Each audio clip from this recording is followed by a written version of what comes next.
On the journey home, our chickens laid 2 eggs in the car. So I'm gonna go ahead, I'm gonna blow the insides out, use that for breakfast this morning, and preserve the shell so that we have a fun little memento of our very first chickens.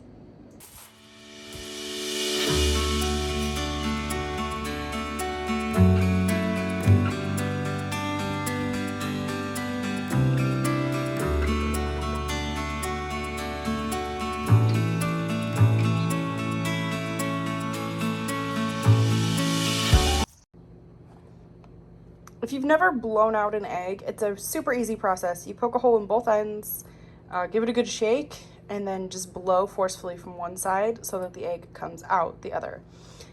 Super easy. I went ahead and washed these since I will be putting my mouth right on them.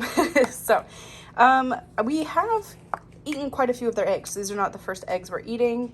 These are just the first eggs that they laid for us. So I've been saving up our shells. We're gonna go ahead and bake those and grind them down to use for our tomato plants in the garden. And then these ones we just wanna hang on to. We've given some eggshells back to the chickens for added calcium, even though they do have access 24/7 to oyster shell. They just really enjoy the eggshells as a treat. So if you haven't ever done this, you can use a push pin in each side. You could probably use like a sewing pin, but those are not quite as sturdy. Or I've got one of those Dash egg steamers and it comes with this little egg poker. I'm just gonna use that. So you wanna make sure you get both ends, and since we are trying to get the egg out of here, I'm gonna go ahead and do, oh, well, that'll do it. I was gonna try to just do 2 or 3 little holes close together, but it did break this little piece out, which is perfect. That will be fine. And then you do need to rupture the membrane. I guess I don't want that there. This is my cooking bowl. But you do have to rupture the membrane. So if you can't quite get to it, a knife, a fork, anything like that will do. And then we're gonna put a hole in this end. The size of that one doesn't quite matter, but I'm gonna see if I can just kind of like inch it bigger.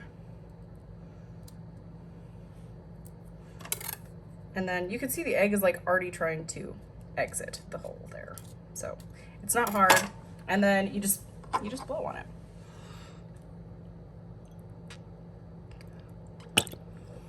It's kind of gross, but there you have it. And now we know that they're definitely fertile. Just gonna repeat the process with this one.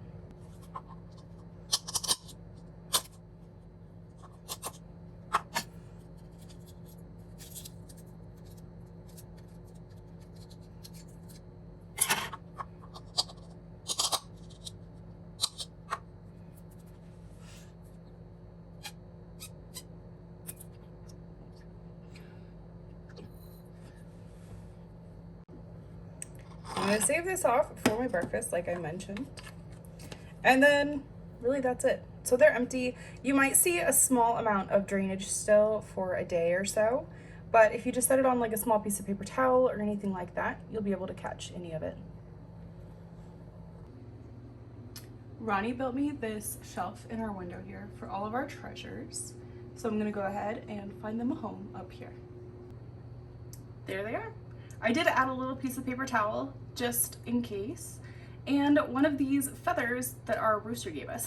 So we've got our first feather we harvested or collected, whatever. I didn't harvest it, I did not pull it off of him, we just collected it. And our first eggs.